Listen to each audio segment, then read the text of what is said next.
You don't lose faith by walking away from God. You lose it by getting comfortable with Him. And the verse that exposes this hidden danger is the one most routine believers quietly avoid. Not everyone who says to me, "Lord, Lord," will enter the kingdom of heaven, but the one who does the will of my Father. Matthew 7, verse 21. And that single sentence should shake you because it's a warning aimed directly at people who pray, attend, believe, and still live unchanged. You can say the right words, repeat the right prayers, know the right doctrines, and still be operating on autopilot, mistaking familiarity for obedience, mistaking routine for surrender, mistaking religious motion for spiritual life. And Jesus doesn't challenge atheists here. He challenges you. This verse reveals the first shocking truth.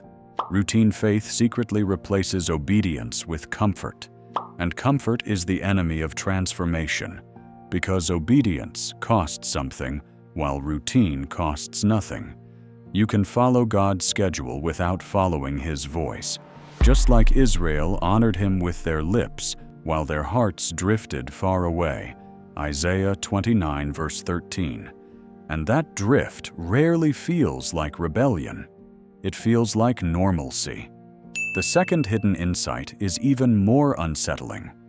Routine faith trains you to hear God without responding to Him, and every ignored conviction hardens the heart a little more, which is why James 1 verse 22 warns you to be a doer of the word and not merely a hearer. Because hearing without action slowly builds spiritual calluses that numb urgency. You feel spiritual, but you don't feel convicted. You feel informed, but not transformed. You feel safe, but not surrendered. And that's exactly where danger hides. The third insight is that routine faith often disguises fear as wisdom, because deep down, you know obedience might disrupt your lifestyle, your relationships, your reputation, or your plans. So you settle for a version of Christianity that never demands a cross, even though Jesus was explicit that following Him means denying yourself daily. Luke 9 verse 23. That word daily exposes the flaw in routine faith, because routines are static, but obedience is active, and God is not impressed by yesterday's sacrifice if today's heart is resistant. The fourth insight cuts even deeper. Routine faith slowly shifts your trust from God to systems, habits, and formulas, which is why you feel anxious when life shakes what you built, because your confidence was anchored in consistency, not dependence, even though Proverbs 3 verse 5 commands you to trust in the Lord with all your heart and lean not on your own understanding.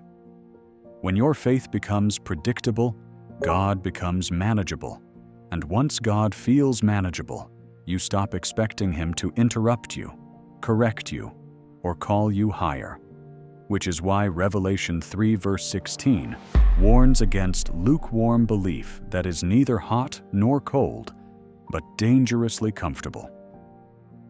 This is where the verse in Matthew 7 verse 21 becomes a mirror instead of a message, because it asks a terrifying question without saying it out loud. Are you obeying God, or are you just agreeing with Him? Agreement costs nothing, but obedience reshapes everything, and Romans 12 verse 1 makes it clear that real worship is offering your life, not just your words. Routine faith loves God as long as He doesn't interfere, but living faith follows God even when it disrupts plans, exposes sin, demands forgiveness, or calls you into uncomfortable growth. The warning here isn't meant to condemn you. It's meant to wake you, because God never exposes something to shame you, but to transform you. And Hebrews 12 verse 11 reminds you that discipline is painful, but produces righteousness later. If you feel unsettled by this verse, that discomfort may be the most honest evidence of spiritual life you've felt in a long time, because dead faith isn't disturbed, but living faith is constantly refined. The challenge is simple and brutal. Stop measuring your faith by how consistent your routines are, and start measuring it by how quickly you obey when God speaks. Because the kingdom isn't built on repetition, it's built on surrender. And the difference between routine faith and real faith is obedience when no one is watching, obedience when it costs you, obedience when it disrupts you. Because in the end, God isn't impressed that you said, "Lord, Lord." He's looking for a life that actually did the will of the Father.